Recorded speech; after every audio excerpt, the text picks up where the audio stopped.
नमस्ते। चलिए आज बात करते हैं एक ऐसी कहानी की जो सुनने में तो बहुत सीधी साधी लगती है पर है उतनी ही गहरी।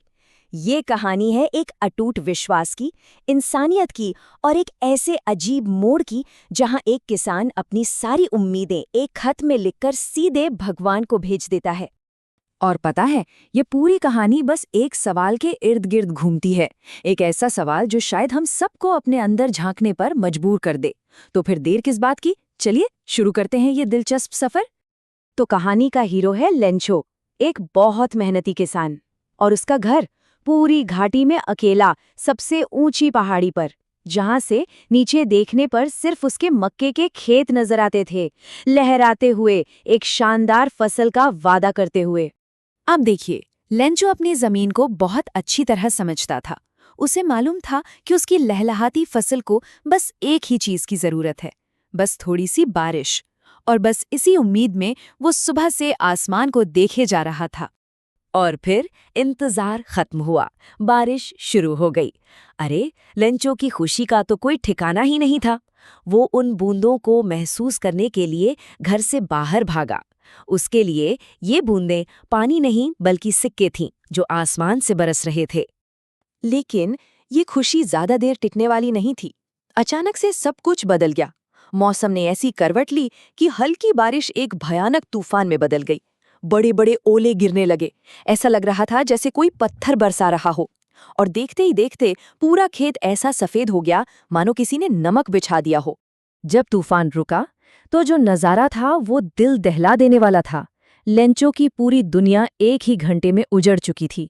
फसल पूरी तरह बर्बाद। एक पत्ता तक नहीं बचा था पेड़ों पर। उसकी आवाज में दर्द था जब उसने अपने बेटों से कहा, टिड्डियों का हमला भी इससे ज्यादा छोड़ जाता है। अब बस एक ही सवाल था, आगे क्या होगा? इतनी बड़ी तबाही, इतनी निराशा, इसके बावजूद लेंचो के दिल में एक छोटी सी उम्मीद बाकी थी, एक आखिरी सहारा। और वो था ईश्वर पर उसका अटूट विश्वास। उसे बचपन से सिखाया गया था कि भगवान सब देखता है और वो किसी को भूखा नहीं मरने देता। अच्छा, लेंचो को थोड़ा बहुत लिखना पढ़ना आता था और इसी के सहारे अगले संडे उसने कुछ ऐसा किया जो शायद ही कोई सोच सकता है। उसने फैसला किया कि वो सीधे भगवान को ही एक चिट्ठी लिखेगा। हाँ, सच में, उसने अपनी पूरी कहानी उस खत में लिखी और मदद के लिए 100 पैसों मांगे। अब सोचिए, ये चिट्ठी जब पोस्ट ऑफिस पहुंची तो क्या हुआ होगा। एक पोस्टमैन ने जब उस पे पता देखा, ईश्वर को, तो उसकी हंसी ही नहीं रुकी। वो भागकर अपने बॉस यानी पोस्ट मास्टर के पास गया। पोस्ट मास्टर भी पहले तो खूब हंसा, लेकिन फिर अचानक वो एकदम सीरियस हो गया। वो उस आदमी के विश्वास को देखकर हैरान था। वो सोचने लगा, वाह क्या विश्वास है, काश मेरे अंदर भी किसी चीज के लिए इतना गहरा यकीन होता। और बस पोस्ट मास्टर ने तय कर लिया कि वो इस आदमी का विश्वास टूटने नहीं देगा। उसने एक बहुत ही कमाल का फैसला किया, वो इस खत का जवाब देगा। तो उसने अपनी सैलरी का एक हिस्सा दिया, अपने साथ काम करने वालों से मदद मांगी और अपने दोस्तों से भी इस दान के काम के लिए पैसे इकट्ठे किए। पर देखिए, 100 पैसों जमा करना कोई आसान काम नहीं था। सबने मिलकर कोशिश की, लेकिन वो 100 तो नहीं पर 70 पैसों जमा करने में कामयाब हो गए। पोस्टमास्टर ने उन पैसों को एक लिफाफे में डाला, उस पर लेंचो का पता लिखा और भेजने वाले के नाम की जगह बस एक शब्द लिखा, ईश्वर। अगले संडे लेंचो टाइम से थोड़ा पहले ही पोस्ट ऑफिस पहुंच गया, ये पूछने कि क्या उसके लिए कोई चिट्ठी है। पोस्टमैन ने खुद उसे वो लिफाफा दिया और उधर पोस्टमास्टर अपने ऑफिस के दरवाजे से ये सब देख रहा था।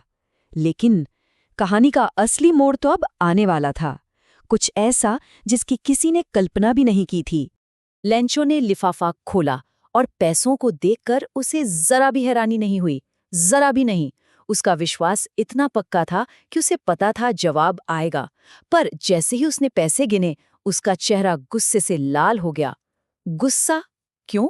क्योंकि उसे पूरा यकीन था कि भगवान कोई गलती नहीं कर सकते। और यहीं पर कहानी का सबसे मजेदार और दुखद मोड़ आता है। लेंचो का विश्वास इतना मजबूत था, इतना अंधा था कि उसने अपनी ही एक अलग कहानी बना ली। उसके दिमाग में बात एकदम साफ थी, भगवान ने तो पूरे 100 पैसों भेजे होंगे, लेकिन पोस्ट ऑफिस के इन बेईमान कर्मचारियों ने बीच में से 30 पैसों निकाल लिए हैं। गुस्से में तमतमाया हुआ लेंचो सीधा काउंटर पर गया। उसने कागज और कलम मांगी और वहीं बैठकर एक और चिट्ठी लिखने लगा। उसने लिखा, भगवान, आपने जो पैसे भेजे उसमें से सिर्फ 70 पैसों ही मुझ तक पहुंचे। बाकी के पैसे भी जल्दी भेज दीजिए, लेकिन हाँ, इस बार डाक से मत भेजेगा, क्योंकि ये पोस्ट ऑफिस वाले तो चोरों का झुंड है। सोचे जरा, ये है कहानी की सबसे बड़ी विडंबना।